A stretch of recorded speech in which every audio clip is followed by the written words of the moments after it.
Hello again. My name is Ivor Chester. I'm your life coach, the get it done guy, get over it guy. Let's just get on with it, shall we? Today we're going to be talking about boundaries, why you need them. Understand that first concept of boundaries is worth. You got a wallet? Okay. Got money in it? Well, if you got money in the wallet, excuse me, I have my followers. If you have money in the wallet, then the wallet has more worth than it does when it's empty. You got a bank account? Then the bank account has more worth when there's money in it. However, we're human beings. We always have worth.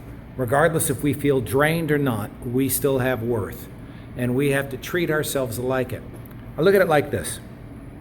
A few years ago, I tore down an old shed that was on my property. And in so doing, I had to get rid of the debris out of the backyard, so I took it to the Irving dump. I went there, I brought my water bill, I brought my driver's license, and while I was there, I was going to just take it all and donate it to the city municipal dump. However, the old man who runs the place stuck his head out the window and he didn't want to see my water bill. He didn't want to see my driver's license either. He just waved me on through. Come on, boy. I dumped my stuff, then went about the business of leaving, thinking, well, he's going to want to see it as I go out. No, he didn't care about that either. All he wanted was just to do his job. I dumped my stuff and left. I went past a broken gate. There were no security guards. There was nothing. There were just piles of trash. However, sometime later, I went to a bank. When I approached the bank, there was a sign that said no hoodies, no sunglasses. I passed locked doors. I passed through bulletproof glass. I passed security guards. I passed tellers that had their buttons on alarm systems. There were cameras. And ultimately, there was a man in the corner with a gun. We call those boundaries. A bank and a dump have something very different that you need to know about. One is boundaries, one does not. Why? Because nobody wants what's in a dump. Everybody wants what's in a bank. So if you want to do your business at a bank, you're going to behave the way they said so. You can't walk in with a hoodie and sunglasses. You can't come in ripping the place up. However, you can go to a dump and do that all day long. Are you treating yourself like a dump or a bank?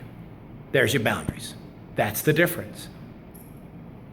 However, there are people who don't believe they have any worth at all. These people have no boundaries. So therefore, they look like it, they act like it, and frankly, they smell like it. And they'll also treat other people like that, or they'll be overly passive. So they're going to have to learn boundaries. Boundaries are the protective gates around you. Notice I said gates, not walls. You're putting up walls, that's isolating. People who isolate do not have appropriate social skills. You're going to have to learn to put up gates. Who has the key to the gates? You do. Absolutely you. If you keep the gates open for the correct people and you close them for others, you have mastered the concept of boundaries.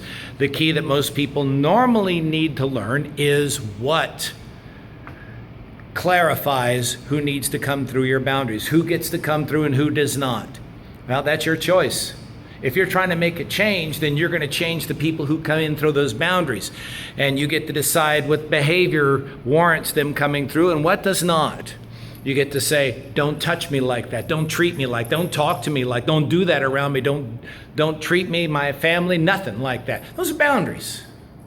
If you understand that you have worth, then you're going to understand that you need boundaries to protect what you have, because you're not a dump. And that's my thing on boundaries. Everybody has worth, everybody. The people you don't like and the people you do like. That person that passed you on the freeway going 110, and the people who are protesting about things you agree with or you disagree with. People who hate you, people who love you. They all have boundaries if they have worth. but they all have worth.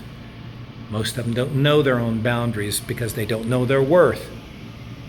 The good Lord gives everybody worth. God so loved the world. He doesn't say that he only loves a certain group of people or certain people who do certain behaviors. God loves everybody. So we all have worth. We all have to start acting like it. And when you treat yourself like you have worth, then you will treat others because you understand the deep need for protection, the deep need for understanding, and the deep need to treat yourself better. That's boundaries. Protect yourself. Protect those who you are in charge of, children, the weak, the elderly. That way, everybody is taken care of. And less people get hurt. Did Christ have boundaries? Yeah, he did. The kingdom has boundaries too. The way is narrow. There's only one way into the kingdom. That's boundaries. People will try and manipulate you. They may say, well, like this table. See that table? It's occupying time and space. It stands in the middle of the floor. And if I go over and kick it, it's going to hurt. However, if I decide to kick it, that's my choice. I can sit here and bang into it. That's my choice. It didn't do anything. What's my point?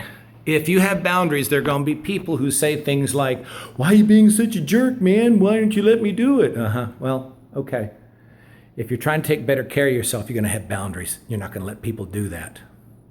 So they'll manipulate you by trying to say things like, you used to be so cool. You used to love me. You used to do this, that, and the other. You know what? I still do. Why don't you love me enough to do what I asked? Boundaries. It impacts you and it impacts others. Take better care of yourself. You'll also take care of others.